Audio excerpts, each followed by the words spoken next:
طب والشخصيات، يعني انت لعيب او شخص عرفته سنة 2005 لما تقعد معاه النهارده في 2025 هو بالظبط؟ لعيب ولا اداري؟ كله. على حسب. في ناس بتتغير يا نهار ابيض. للاوحش، في حد بيتغير ده للعقل، اعتقدش اللعيبه كلها بتتغير.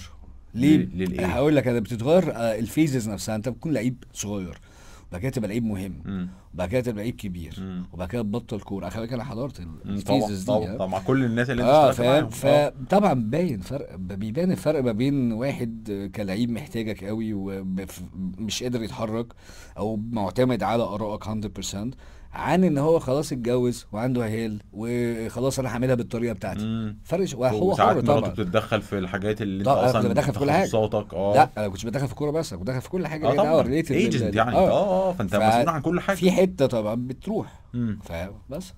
الخلفيه بقى الاجتماعيه والماديه للعيبه الكوره دي من ضمن الاسباب اللي كانت فيها خلافات ما بينك وما بينهم، لانه اللعيب وهو مش معروف طبعا ومعهوش طبعا طبعا فلوس، طبعا ومره طبعا واحده طبعا معاه فلوس جدا والناس طبعا. بتحبه جدا كلهم فانت بقى بص، بيتغيروا بقى، في ناس 90% بتتغير. بيتغيروا.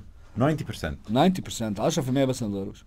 خلي بالك، اه والله. امم. انت مين هتلاحظ، مين حتى ما حتى انت اتغيرش؟ حتى لو انت عارف. عملت انترفيو انت طبعا شخصيا طبعا. مع واحد طالع دلوقتي وبعد 5 سنين، صح.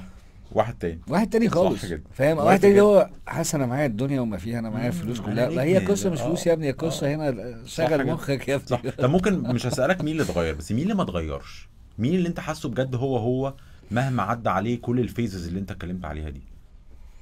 شوقي ما اتغيرش شاوي ما خالص. اتغيرش، ها؟ حسام ما حسام اتغيرش. غالي. امم. دول اكتر اتنين. دول اكتر اتنين بيتهيألي ما اتغيروش. اوكي. وهم معاهم نفس وطبعا في ناس كتير مش عايز افتكر، مش عايز طبعا، بس انسى يعني. يعني اول حد بس بيجي في بس بالك شوقي اللي يعني. شوقي معايا على طول بنتكلم افري ناو اند ذن. امم. حسام بقالي كتير ما اتكلمناش اهو، بس ما هو نفس الشخصيه، مش هيتغير، عمره ما هيتغير. اه.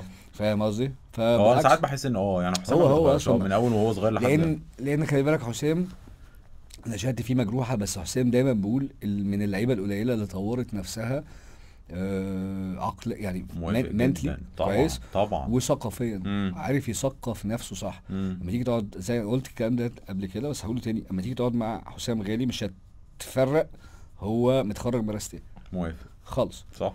بالطريقة، بلبسه، بطريقته، مش لبس بس، لان في فاهم ناس بتلبس بس. جدا. تيجي تفتح بقها، شكرا، يا انت عم انت ابوس جاي ايدك من سيبني. تحت قوي. بس اه. لا، حسام طور نفسه جدا امم. جدا جدا صح كده. جدا، كل حاجة. فده شكلا ما ومضمونا. عندوش الحتة اه.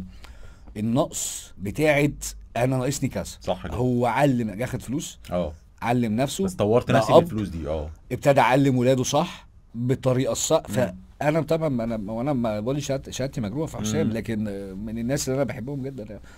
بغض النظر بقالنا كتير ما اتكلمناش.